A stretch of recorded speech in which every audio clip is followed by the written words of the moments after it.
Ladies and gentlemen, good day and welcome to the Welspun India Q1 FY22 conference call hosted by Edelweiss Securities Limited. As a reminder, all participant lines will be in the listen-only mode, and there will be an opportunity for you to ask questions after the presentation concludes. Should you need assistance during the conference call, please signal an operator by pressing star, then zero on your touchtone phone. I now hand the conference over to Mr. Nihal Jham from Edelweiss Securities. Thank you, and over to you. Yes, thank you, Stanford. On behalf of Edelweiss, I would like to welcome you all to the Q1 FY22 result call for Welspun India. From the management today, we have Mr. Rajesh Mandavewala, Managing Director, Ms. Dipali Goenka, CEO and Joint MD, Mr. Sanjay Gupta, CFO, and Mr. Akhil Jindal, Group CFO and Head Strategy. I will now like to hand over the call to Ms. Dipali Goenka for her opening remarks. Over to you, ma'am. Thank you, Nihal. A very warm welcome to all of you to the Welspun India Q1 FY22 earnings conference call. I hope that you, your family and colleagues are well and safe and are taking the necessary precautions. I'd like to take a moment and appreciate the efforts of our employees who continue to be our anchors and serve our customers in these unprecedented times. The company continues to conduct on-site vaccination drives across its plant locations. Until date, 20,223 people have been vaccinated across our manufacturing locations in Anjar, Vapi and Hyderabad.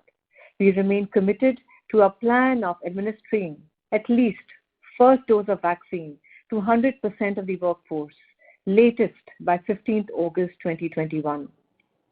Global economic activities appear to have returned sequentially in the preceding quarters owing to government policy assistance and the relaxation of lockdowns in all major global economies, following the recovery trend of prior quarters. This is indeed an encouraging sign. Let me discuss the key highlights, and later Sanjay will cover the key financial highlights. We started the year on positive note by achieving the highest quarterly revenues, growing at 83% year-on-year and 2.5% quarter-on-quarter. The EBITDA grew by 93% year-on-year and 28.4% quarter-on-quarter on the back of strong business growth. The Government of India's recent announcement of the extension of ROSTCL till 31st March 2024 will prove to be a level playing field for Indian textile manufacturers and exporters while enabling them to capitalize on the recent shift in the global retail sourcing strategies. Our export sales grew by 53% year-on-year as we continued to witness an increasing demand for home textiles. This demand is driven by the rise of homebody economy and change in consumer behavior as it lays more focus on hygiene and wellness products. Coupled with this, various factors like bounce back in the hospitality sector due to increased spending on travel and holidays in Euro and US region, strong global retailers' financial performance, and their plans to continue to adopt China Plus One strategy for supply chain management would continue to drive the demand in FY22. Our home textile plants, situated at Vapi and Anjar, operated at near peak capacities. The capital light expansion at both the plants is on track, and during the quarter, one such expansion of the TT capacity by 7% to reach 85,400 metric tons per annum has been completed.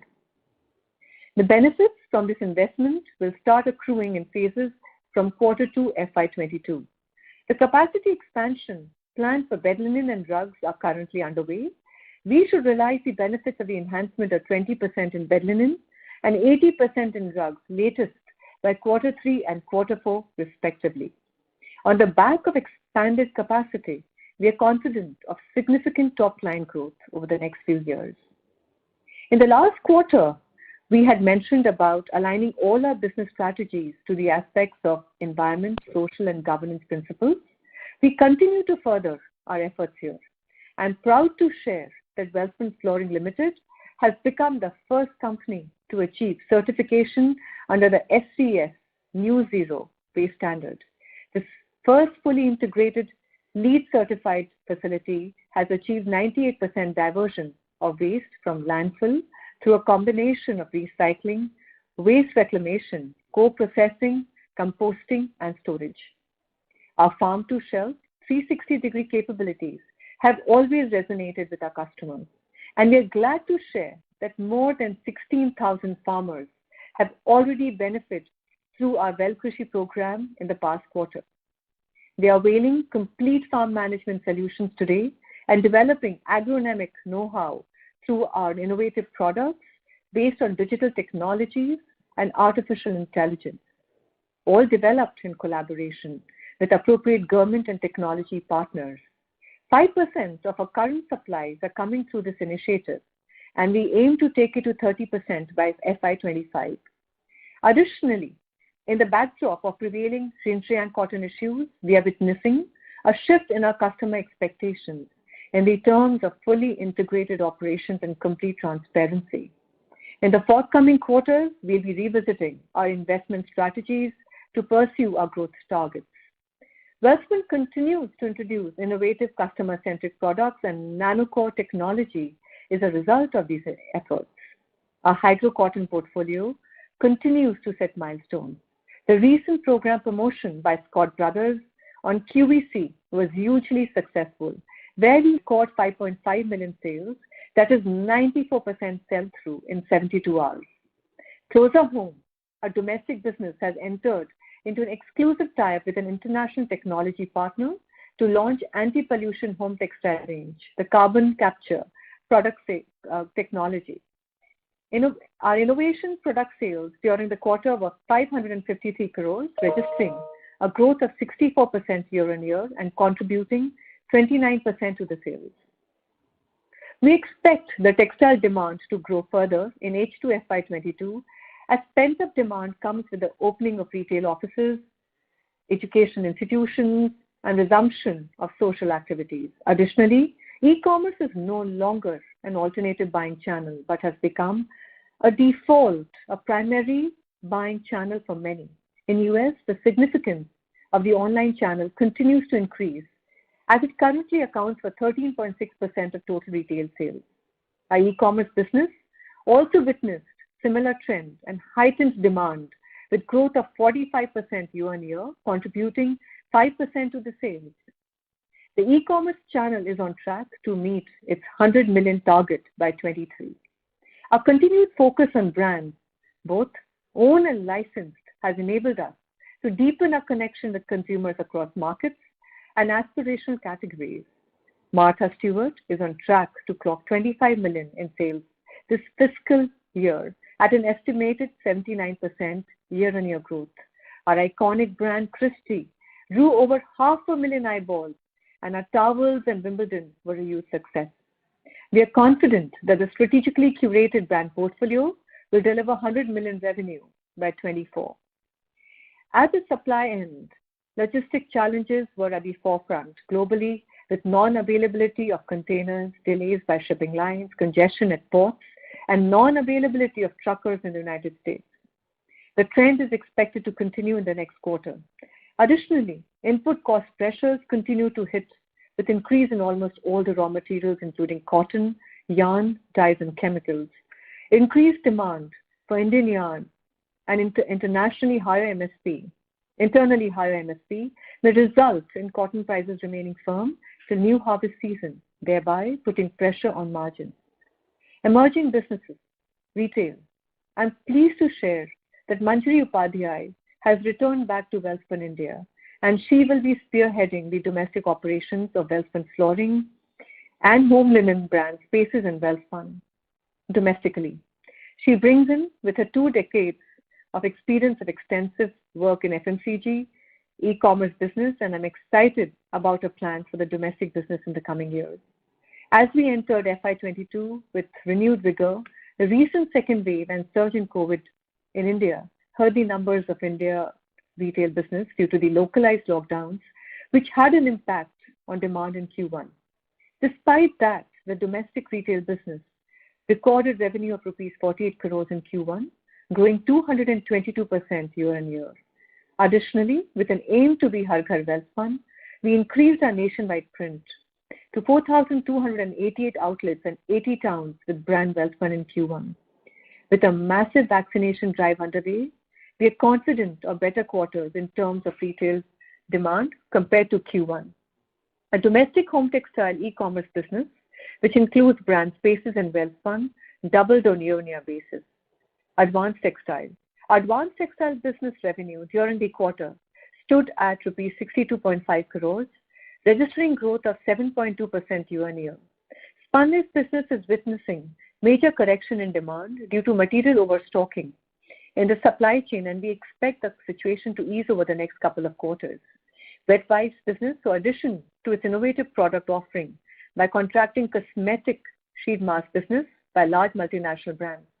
The industrial filtration application served by the needle punch business continued as per plan, with some domestic softening in demand due to the partial lockdown in Q1.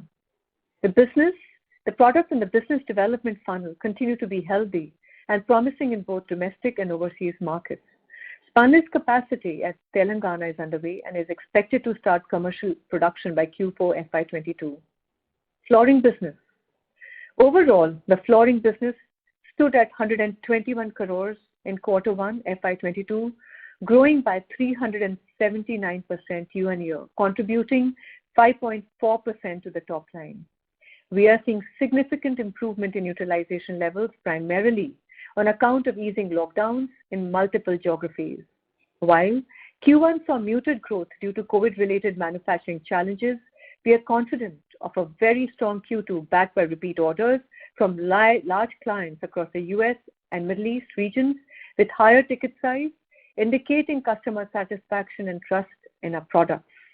The global reception of products and order flows from marquee brands give us confidence that this business will be major growth driver once the project execution concludes and full capacity comes abroad. The domestic flooring business, while strong at 108% year-on-year growth, was a complete washout on account of lockdowns and customer across the country deferring home improvements. With second wave receding, we are already seeing strong green shoots in the domestic market, and festive period in the country will provide on the export momentum. With the product gaining traction, the market we are excited about the forthcoming quarters and are confident that we will achieve EBITDA break-even by the end of the financial year. Now, I would like to hand over the call to Sanjay to provide updates on financial numbers. Thank you. Thank you, Dipali. Good afternoon, ladies and gentlemen. Many thanks for joining the Q1 Financial Year 22 India earnings con call. I'll give a brief overview of the financial numbers for the quarter before we open for question and answers. I hope everyone must have got a chance to look at the earnings presentation and press release by now. As has been the practice for the last 2 quarters, we continue to provide greater details and granular statistics which will help you track company's progress with clear lens. I'm delighted to share that during Q1, the total income grew by 83% year-on-year and 2.5% quarter-on-quarter, and it stood at our quarterly best at rupees 2,227 crores. Domestic business had limited contribution to this growth owing to the second wave peak in Q1, but we have already begun seeing progressive growth with the improvement in pandemic situation. We earned an EBITDA of rupees 459.8 crores in Q1, growing 93% year-on-year and 28.4% quarter-on-quarter, and the EBITDA margin was 20.6%. As already mentioned, Government of India announced extension of ROSCTL till 31st March 24. Based on this, in Q1 Financial Year 22, we have booked the income of rupees 198 crores. 198 out of 198 crore, rupees 105 crore pertains to Q4 of Financial Year 21. There was an overall positive impact of 6.4% on Q1 EBITDA on account of the revised ROSCTL rates. As mentioned by Dipali, we face severe challenges in the logistics, both in terms of the availability of containers and liners and higher freight cost of shipping lines, which were almost 2.5 to 3 times year on year. Coupled with that, port congestion and non-availability of truckers in US resulted in the stocks getting stuck at port, resulting into higher inventory and demurrage charges. This had an impact on revenue and EBITDA of the current quarter. These one-time costs of higher freight, demurrage, and inventory carrying costs had an unfavorable EBITDA impact of 2.2%. Going forward, we don't see the situation easing. Had one-time costs not hit us, EBITDA would have still been higher. Quarter one profit after tax after minority interest stood at rupees 218 crore, up 343% year on year and 84% quarter on quarter. On the forex front, we have been consistently following the board approved policy to sell 60% to 65% of our receivables on rolling 12-month basis. The impact of current spot will reflect in our revenue with a lag effect, that is from end of this financial year. We continue to hedge 65% of our future receivables currently. Our average exchange realization for this quarter was rupees 75.77 versus rupees 72.66 in the corresponding quarter last year. Net debt of the company stood at 2,249 crores, a reduction of rupees 404 crore over June 2020 and a reduction of rupees 84 crore over March 21. Our net debt to equity has come down to 0.58 times as on 30th June 22. Our ROCE is 16.4% in quarter one of financial year 22, and there is continuous improvement in ROCE in spite of adding capacities in various businesses, which will yield significant cash flows in future. The business generated free cash flow of 83.2 crore during the quarter one financial year 22. Coming to segmental results, quarter one financial 22, home textile revenue stood at rupees 2,128 crore versus rupees 1,185 crores during the same period last year, growing by 80% year on year and 4% quarter on quarter. Quarter one EBITDA margin of home textile stood at 22.6% versus 18% in quarter four of financial year 21. During the quarter, advanced textile business clocked a revenue of rupees 62.5 crore, up 7.2% year on year. Demand has muted to some extent in advanced textile, which is expected to continue in quarter two. During the quarter, revenue from flooring business was 121 crores, up 379% year on year and 2% quarter on quarter. EBITDA loss during the quarter is rupees 26 crores versus loss of rupees 27 crores in the same period last year and 19 crores in quarter four of financial year 21. The EBITDA loss included significant increases in input raw material cost and higher freight cost. With margins being under pressure, we have already sought price increases with majority of customers, and the same will reflect with a lag of 3 to 4 months. We are enthused with the growth momentum in the emerging business, and it reaffirms the confidence in our strategy. Emerging growth businesses, which includes branded business, e-com business, flooring and advanced textile, cumulatively grew by 128% year on year and contributed 21% to the top line during the quarter versus 15% contribution in financial year 21. The expansion projects of flooring, advanced textiles and home textile businesses are in different stages of progress, and they will get completed by end of financial year 22. Capex spend in financial year 22 to complete these projects is expected to be around 600 crores, out of which 172 crores is already spent in quarter one. In spite of the Capex and higher outflow due to buyback and dividend, the company will continue to prepay the high cost debt as evidenced over the last 2 financial years. Over the last 2 quarters, input costs have been increasing significantly. This, coupled with uncertainty on logistics, have put further pressure on revenue and margins. With ROSCTL reinstated at the existing rate till 31st March 24, and with our continued focus towards cost optimization and improved efficiency, aided further by accelerated economic revival across geographies and robust outlook, I'm confident that we should be able to achieve annual EBITDA margin between 20% to 21% in financial year 22. However, quarterly margins may vary depending on the cost pressures and corresponding price revisions. With regard to the buyback, we have extinguished the 1.67 crore shares in July 21 as per the required regulatory compliance. We continue to remain focused on our strategic priorities and growth pillars. We continue to lay emphasis on our long-term goal of sustainable growth and profitability and deleveraging our balance sheet. With this, I will leave the floor open for question and answer. Thank you. Thank you very much, sir. Ladies and gentlemen, we will now begin the question and answer session. Anyone who wishes to ask a question may please press star, then 1 on their touchtone telephone. If you wish to remove yourself from the question queue, you may press star, then 2. Participants are requested to use handsets while asking a question. Ladies and gentlemen, we will wait for a moment while the question queue assembles. To ask a question, please press star, then 1. The first question is from the line of Ashutosh Somani from JM Financial. Please go ahead. Yeah, hi. Thanks for taking my question.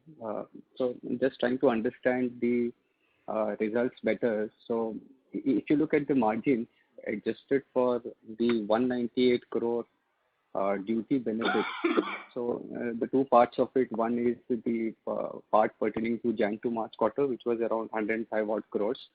So that is an extraordinary. And the 98 crore, if I leave that aside and compare the two results sequentially, then there is a drop in margins at the EBITDA level.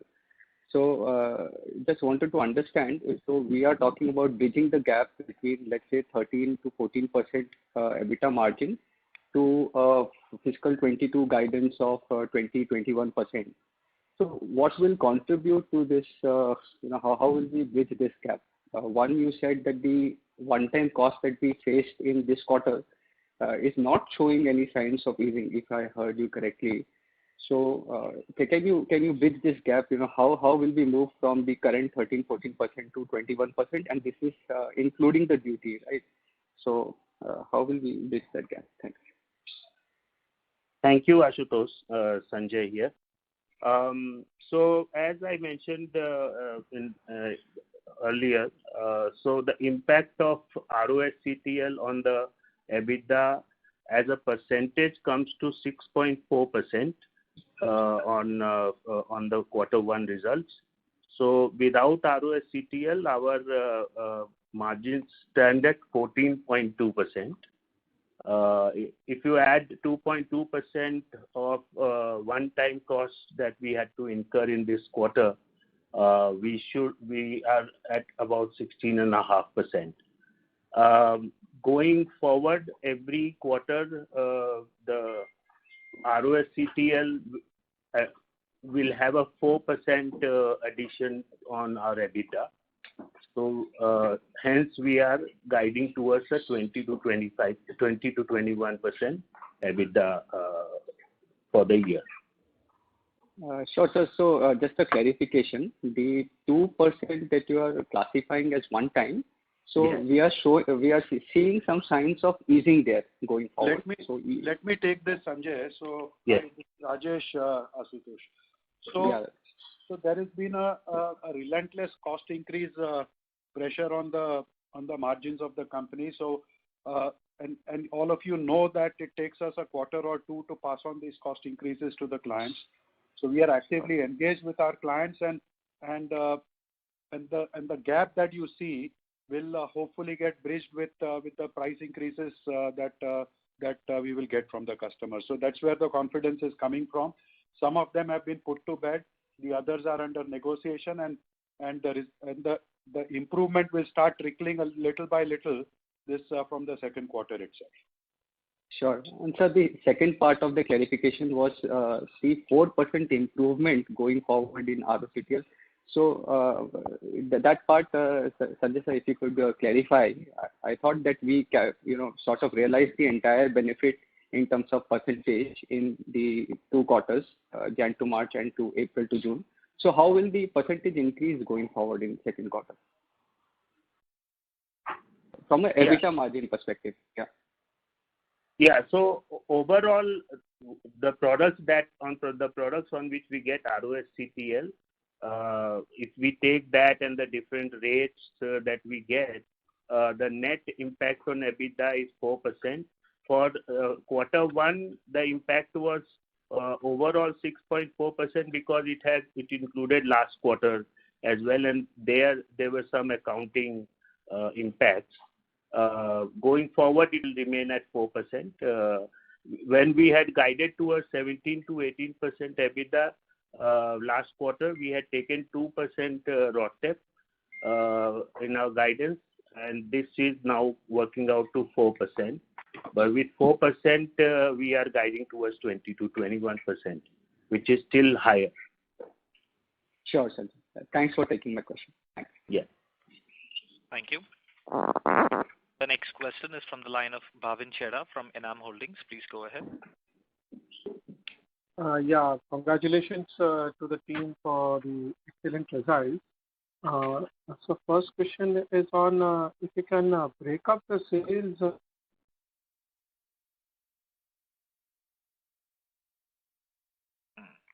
Excuse me, And India. Mr. Chheda, we had lost you for that 5 seconds. Maybe request to repeat your question. Yeah. So my question was if you can break up the sales in the quarter geography-wise, US, Europe, India, and the rest of world. Hi, Sanjay here. So we don't report our sales geography-wise. We have 2 segments, which is textile and flooring. Textile, we had a turnover of 2,128 crore, and flooring, we had 121 crore. So if you can give rough percentage, that would be fine, because my follow-up question was there are a lot of talks on obviously the China losing market share all across US we have seen, but Europe also we think they are losing data, and there are some developments of some sanctions on Pakistan sales, so the markets were opening up. So what's your outlook on European market, current presence of Welspun in Europe, and what is Welspun doing to increase its presence in Europe also? So I'll take this question, Sanjay. Yes. So we actually are in Europe. We hold a very strong position in towels. But if anything, any changes that happen, which we are not that aware of right now, it becomes a fair level playing field for the Indian players who are exporting to EU. So for sure, definitely there will be an upsurge there, and for Welspun as well. But our contribution continues to grow. For example, this quarter we have grown around 22% in Europe itself. Okay, so you are seeing already a sales growth traction, because I'm sure market has not grown 22% in Europe. So in some way we are able to increase some market share in European market also. Because it's a mixed product category that we talk about. We have towels, we have sheets, and we also have rugs. Let me just elaborate that, Bhavin. So yes, you are absolutely right. So the China plus one factor is clearly playing out, and it is playing out not only in America. It is so in Europe as well. So it's a clear thing now. We have been witnessing this for now this 2 or 3 quarters, and things that happened in Xinjiang, where the retailers are now this absolutely uncomfortable sourcing product, where cotton or raw materials are grown in that region, and how the young consumers are now. So they are unforgiving. So the retailers are in fact pushing us to set up a traceability system from farm to, let's say, this retail shelf. So good, we invested in our well-track system, and so that will hold us in good stead. So it is clearly playing out, and this we believe it will continue to play out. Now your question on the tariffs with some of the competing countries, this in the EU, yes, we start with a disadvantage today. So the average rate of duty is 9-10% on our products in Europe. But to the best of my knowledge, those preferences as of today at least continue, and there is nothing. So while there have been press reports, but they seem to be unconfirmed, and so there's nothing official that has come out in that regard. Yeah. My other question was on the target. I think yeah. Mr. Hello. May be requested to come back in the queue for a follow-up, please. Yeah, sure. Thank you. The next question is from the line of Prerna Jhunjhunwala from B&K Securities. Please go ahead. Thank you, and congratulations on good set of results. So I just wanted to understand, taking forward the previous participant's question, I had the same query. Could you just help us understand how is the US market growing in terms of consumption? And do we see the consumption rate, growth rate improving than pre-COVID levels in terms of growth? That is from US. And a related question to this would be, now that India has a very strong market share in the bedsheet and towel markets in US market, do we see improving bargaining power pass on the cost increase to customers? And how far we can go in attaining better market share in the US market? Yeah, I'll take this question. So this year, I think this quarter, our sales have grown by 53% year on year. And US being, an integral part of it, definitely the demand continues to grow strong, Prerna, here with the home body economy and the consumer behavior focus on health and hygiene. And also actually the bounce back in the hospitality sector. That has increased because, the travel and the holiday spends have definitely had an upsurge. So, and of course, the global retailers' financial performances have been very strong, and their plans to continue to adopt the China Plus One strategy has definitely also played a very important part. Your question on the cost pass, we have taken that up, and as Aruram has pointed out, and it comes in at a lag of around 3 to 4 months. So definitely that is something that we have seen growing. Anything else? Yeah, the one question was on how far in terms of market share gain do you believe that India as a country can actually reach now that we are 61% market share in bedsheet and 46% market share in the towels business? So I think I would just say, Prerna, I can't give you a number here, but definitely China's share is dropping from 2020. And we see that India is here to gain because of a strong integrated supply chain that we have.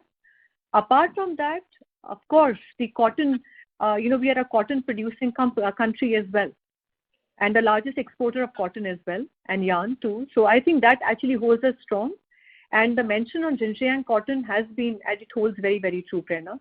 So definitely these factors are going to play, and India seems to be in a very good position.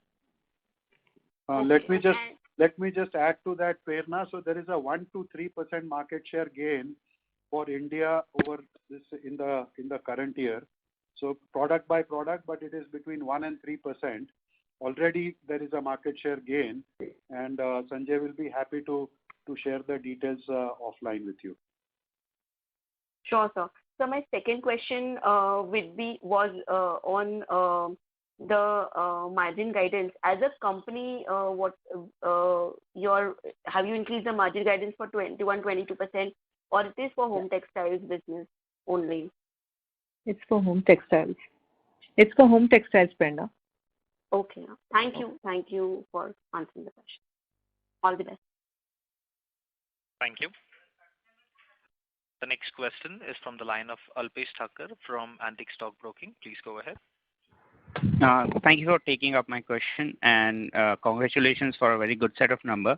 One from Xinjiang cotton issue. So definitely this is like in the news that US is definitely taking up this very seriously. But a few days back, I was reading that even Japan was getting serious about this issue. So just wanted to understand. So are we getting any sort of business inquiries from rest of the world or Japan? Because I understand that China is a major exporter of cotton made up through the Japan. So any thoughts on that would be useful. I'll just say that the Xinjiang cotton has been playing on the retailer's mind, whether it is US or whether it is US has taken an action on it, but really also it has been playing on everyone's mind. So everybody is looking at it and looking at a plan B for sure. So definitely, whether it's Japan or whether it's Europe or ROW, it is playing on everybody's top of the mind for sure. Sure, fair enough. And second, on that there has been a change in the ministry level, and there's a lot of impetus or the positivity around because of the strong name in the ministry now.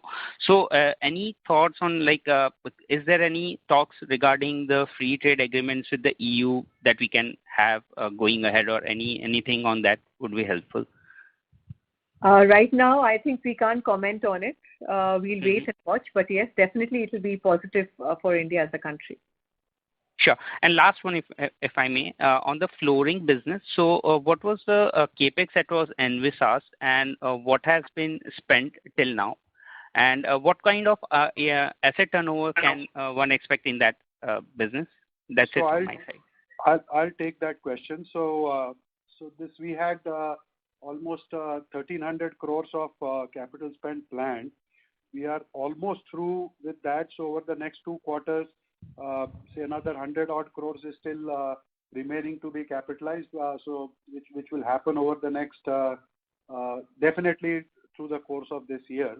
So we'll get past the capex, and we are looking at peak utilizations of, let's say, this close to 1.75 to 2 times turn. So there's anything between 2,200 to 2,500 crores in peak revenue when everything is going full throttle. Sure. Thanks a lot. That's it from my side. Thank you. The next question is from the line of Khushbu Meshri from Quant. Please go ahead. Thank you for taking up my question. So, as I can see from the financials, that for the flooring business, the capacity utilization has been increased from 6% last quarter to 30%. So, I want to understand that what is the driving force behind this increase, and what are the plans to increase further utilization? And also, the current contribution to the revenue is only 5%. So, are you planning to increase its contribution to the revenue? And as mentioned, the high material cost in the flooring business, so how long do you expect this to continue? So any good question. I will take that. So yes, you are absolutely right. The utilization levels have been steadily improving, and mind you, they have been improving without our people being able to travel. And ever since we started in the 4th month, we as a country got into lockdown. And so our people have not visited international customers, and despite that, we have a reasonable, let's say this about 25-30% utilization levels. So obviously, the seasoned customers see us as a long-term player, as a sustainable player, and we have been giving virtual tours to the customers, and this level of utilization will continue to grow. So we are seeing good traction in parts of our business, and in other parts also the traction will build up. So all in all, we feel pretty confident about growing the business. Now at peak, as I said, this could do about 2,200 to 2,500 crores in revenue, but it might take us a few years to get there. So it's a young business, and there's a learning curve that we have to follow as a company, which we are doing very swiftly. But it's a few years down the road, but we believe that we have a good enough business to do 2,200, 2,500 crores in revenue over the next maybe 3 to 5 years. Coming to your question on increased costs, so yes, the costs have increased. They have moderated a little bit, but so we are not waiting for the cost to moderate. We have almost passed on significant increases of the cost already to the customers. So all the new business that we are contracting is at higher prices, taking into account the increased cost. And there's enough from the business, and customers also realize, see this, the raw materials like PVC, and these are all internationally quoted, dollar-denominated commodities. So it's an open book. The customers understand the costs are going up. Customers understand rates are going up. So there have been this quite, let's say, this cooperating in terms of accepting reasonable price increases. So, and which will manifest itself hopefully in the back half of the year in half two, where we are hoping that we'll see some improvement in margins along with volume growth as well. Thank you so much for answering that. Thank you. The next question is from the line of Sumant Kumar from Motilal Oswal. Please go ahead. Yeah, hi sir. So overall, my question regarding the overall the demand, impending demand, what we are sensing, and so how well prepared we are to grab the opportunity in terms of capacity addition in next couple of years. If we know you are going to increase the capacity, but the way and we are sensing the higher demand going to come because of maybe tomorrow we'll hear the news of again on the GSP, and again suddenly we have a requirement of the capex. So how are we going to do that, and what is the duration of that? So we are looking at a brownfield, as we spoke about, that we were looking at a capital light expansion, and we already have an expansion in TT capacity which is around 7%, and in the sheets we'll be enhancing it by 20% and rugs by 80% by Q4. So definitely that will take it, it will take care of the rising demand for the next 1 year or two. But definitely there will be opportunities, as I spoke about. We spoke about the Xinjiang cotton, and there, the retailers are talking about the whole transparency in the terms of supply chain and complete integrated facilities. So there would be some opportunities there to explore for sure. And India being yeah, go on. Yeah, in India will be at the epicenter for demand. So definitely there could be opportunities to explore. Now talking about the cotton price, we have seen in India the cotton sowing is still lagging, and US also is not increasing. So assuming that, what's your view on cotton price? So right now, we know that yesterday the cotton prices were absolutely at their peak at around 53,000 to 54,000. But this is the fag end of the cotton. The cotton in India starts coming in by October, where there'll be higher moisture. And by October end, November is the time where we'll be able to see what cotton prices look like. So let's wait and watch for that and see. And, the cotton crop has been relatively decent, though there were talks about that the cotton crop will be lower, but the west and the south have been pretty okay. So definitely we'll be able to, the cotton supply is pretty decent. And so we'll wait and watch till October end how the cotton prices go. Thank you, sir. Thank you. The next question is from the line of Naushad Chaudhary from Systematics. Please go ahead. Hi, thanks for the opportunity. Just a few things on flooring business development. So if you share the domestic and export mix in this business, it will be great. Second thing, wanted to understand, in previous quarters we had mentioned that we were in talk with some of the Canadian or Middle East client for our soft flooring. and it was expected to be a big ticket size client. So what is the development that side? Then I'll ask after these two questions.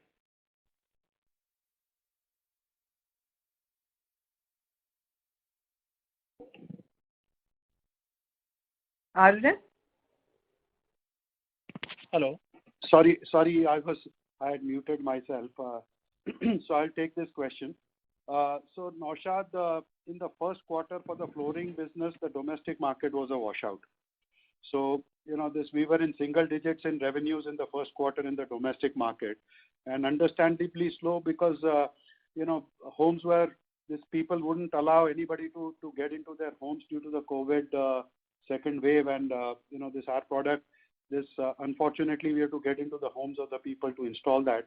But having said that, now the markets have started to open up. So, and we get an instant sense because of let's say us being active on the social media and digital communication with the customers. So it's growing again, and hopefully the second quarter onwards we should start seeing sales getting back in the domestic market. As regards the soft flooring side of our business, so we are now engaged with not one but at least three seasoned this large size players. We are at advanced stage of discussions with them, and conversion does take a little time because there's a product development, there's a product approval trial process that you undergo with the client. So it takes a little longer, and this as we are also learning along the way. But the list of clients and the list of large clients is only growing, and as I speak,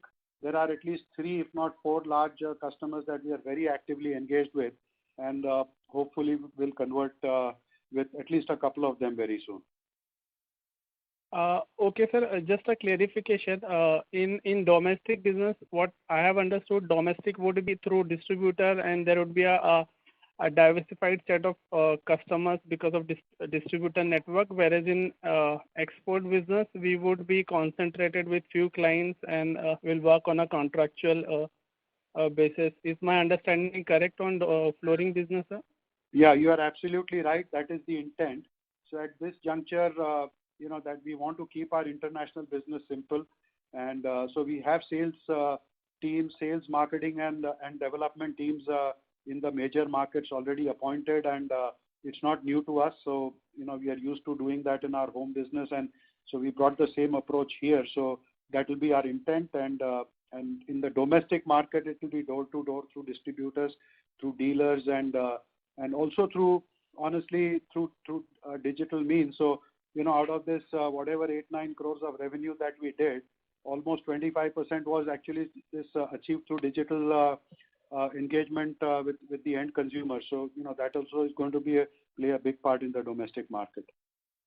Right. So in terms of distributor count, sir, what is the development, and at what number we are today versus previous quarter? So we have added about 15-16 channel partners, not more this quarter. So we have, let's say, 400 north of 400 active point of sales now. Yeah. And we were up to about we are available at about 550-600, but we are now measuring this active doors, which means, let's say, this channel partners who are invoicing for us, and so we are close to the 400 mark. Unfortunately, this quarter we haven't added much due to the lockdown situation, and also distributors. We are in excess of 75 distributors because the commercial products, the hospitality products like artificial grass, they all move through. Most of it moves through the distribution channel. So we have about 75 distributor partners across all product categories. Okay, sir. I'll come back in queue for follow-ups. Thank you. Thank you. The next question is from the line of Jigar Shah from Maybank. Please go ahead. Hi, good evening, and congratulations for a strong performance. My question pertains to the plans to invest substantially in the renewable energy. So is there any update on that?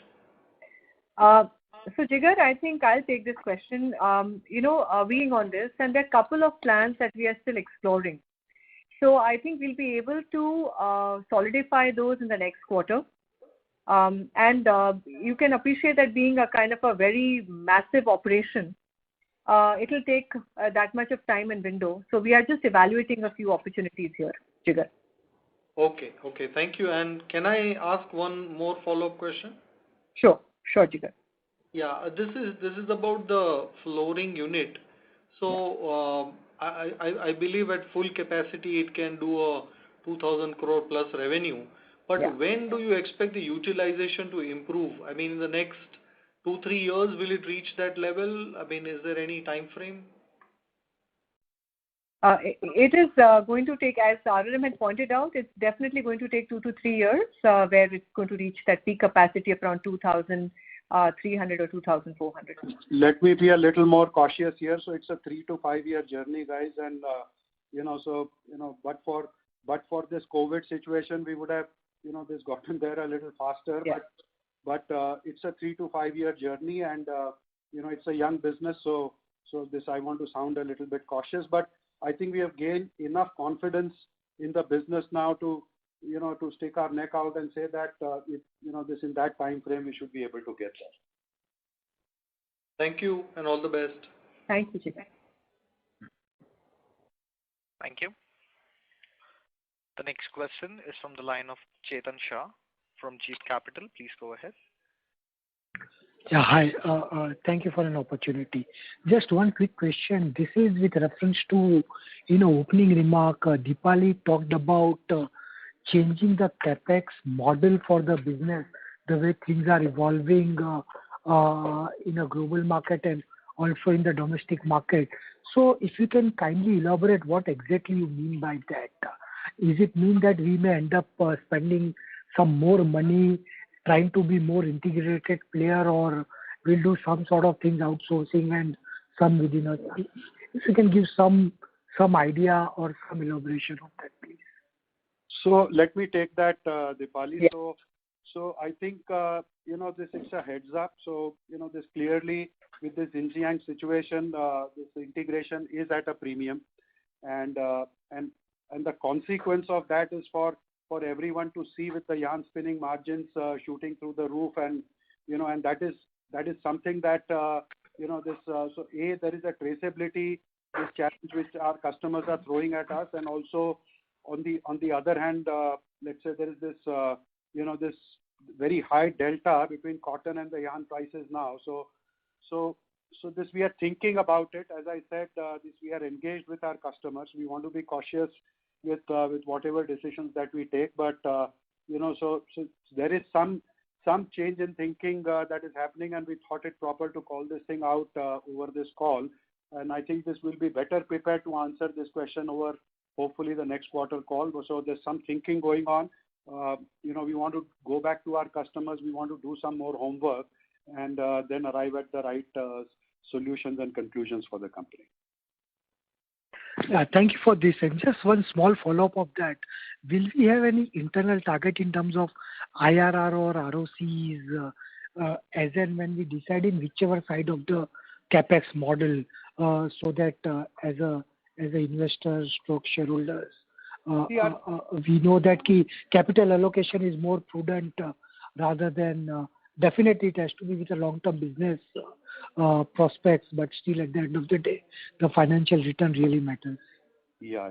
Look, this it's a fair question, and let me just go back and say that the capital expenditure, our IRR goals have always been between 16 and 20.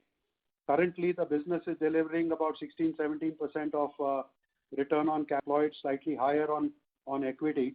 So that has been our guide principle ever since, and the last let's say this 4 or 5 years, and that is what will continue as our guiding principle going forward as well. And everything that this and even now whatever we are doing, we are keeping that 16 to 20% goal in our mind as we invest capital. So we are very mindful of that. Thank you so much, sir. Wish you all the best. Thank you. The next question is from the line of Vivek Gautam from GS Investments. This is the last question we will take, gentlemen. So, Yes, sir. Sir, I just wanted to know about the sustainability of the current improved margin of the sector. And is it going to be a permanent sort of re-rating or again sort of a one-off because of the incentives given by government? And what is the moat for us, our company and India in these textile sectors, sir, for which we operate in, sir? Thank you. So let me say that, this, if you look at this Welspun India as a company, you take up any 5-year period, and as a company, we have delivered a 20% return on our 20% EBITDA margin, or just around that. You take any 5-year period, and you will see that so business has consistently delivered those kinds of margins, and it has weathered exchange rate, it has weathered cotton movements, it has weathered refund of duties, it has weathered drawback. So we have gone through, let's say, this all rain, sun, winter, snow, everything, but over a period of time, our business actually settles down at that range. So, and we believe that our business is good for a 20% in a good year, slightly north of that in a year where you have headwinds, slightly less like it was last year, and particularly this the last couple of quarters, but over a period of, let's say, 2 or 3 quarters, we are able to pass on everything to the clients, and and that is the moat of the business. So you asked me a question. So this Welspun India is an innovative company. It is a strategic vendor to almost all the clients, at least the top 10, 12 clients that we work with. And we, let's say this we own 25 to 33% of their wallet, and Dipali herself sits on various, this consultative panels with a lot of our customers. So this, our approach is 360 degree. This, we look at our business not as selling, let's say, towels and sheets, but we are in the business of improving our customers' business, and if their business improves, our business improves, and that is our moat. And even as a country, this you will this appreciate and agree with me that no country can get a 50%, 55%, 45% market share in a country like US if you don't have a moat. So we have a country advantage. This Welspun India has got a company advantage because of its innovative solutions that it offers in terms of product and the 360-degree solution it gives. And while we are running, let's say, this a product business, but we look at our business as a FMCG business, as a consumer business, with all developments actually made in sight of what the consumer is telling us through the constant researches that we do with the consumer. So I think the moat is fairly well established. So, this as a company, we have weathered all the storms, as I told you. You take up any 5-year period and you will see this margin. So we are business people. We run companies. We have a longer horizon, and our horizon will always be 10, 20, 30 years. And sometimes sometimes decisions have to be made to protect your future, which might not look this very good in the current stage, and vice versa. But we have to look at our business as a long-term thing, because we are around for 20, 30, 40 years, and we will continue to do that so that we are able to maintain the edge that, or in your language, the moat that we have in the market. And sir, looking into the future part, I believe the scope for re-rating is there due to the US ban on Xinjiang cotton, and Pakistan, we are hearing the news that Pakistan has also been banned due to that 20% additional benefit. Bangladesh also. If you are asking our opinion, this actually we feel very positive. Yeah. And this, and look, there's stability now. So this, you are at a stage where cotton prices are almost at an all-time high. There's the uncertainty around refund of taxes, whether it is ROSTCL or whatever. So you don't have that uncertainty anymore. So it's behind us until 2024.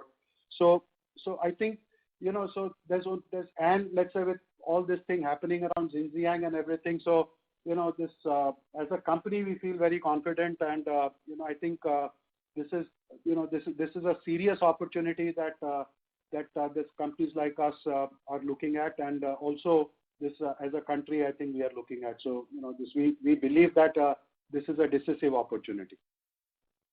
Thank you, sir. Thank you. Ladies and gentlemen, that was the last question. I now hand the conference over to Ms. Dipali Goyal for closing comments. So many thanks for joining the call today, and I'd like to share my closing thoughts on the company's performance and our outlook for the future. Our core textiles business continues to enjoy robust growth momentum, driven by a significant uptick in global growing demand across geographies and structural changes in our customer sourcing and supply chain strategies. As envisaged, the emerging businesses portfolio is a strong pillar of growth and is now primed to play a key role in driving business profitability for Welspun India. We have consistently delivered a solid performance, and we continue to be optimistic in our revenue growth and margins despite pandemic-related hiccups. And we are witnessing a transformational growth and are confident of delivering consistent performance quarter on quarter. Thank you. Thank you very much. Ladies and gentlemen, on behalf of Edelweiss Securities, that concludes this conference. We thank you all for joining us, and you may now disconnect your lines.